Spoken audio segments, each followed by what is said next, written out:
All right, so as you can see, our beans are growing pretty nicely, and we're having 77 Fahrenheit plus weather. We're having summer weather, which is a blessing.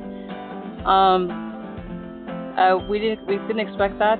We more expected spring type weather, but we're having summer like weather, so it's very favorable for what by faith I started planting. And so as you can see, it's growing nice and flourishly. What can we learn from these things in terms of gardening?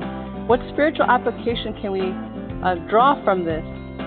Well, we need the sun, and we think of in the Bible the Son of Righteousness, right? Who is the Son of Righteousness? Christ. We also can think of rain. We need the rain. And what does rain symbolize in the Bible?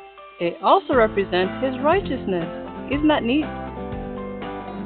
And also, furthermore, patience, perseverance. And what does Revelation 14 talk about? Verse 12. Here are the patience of the saints. And so, friends, may you be blessed, happy gardening, and enjoy the weather.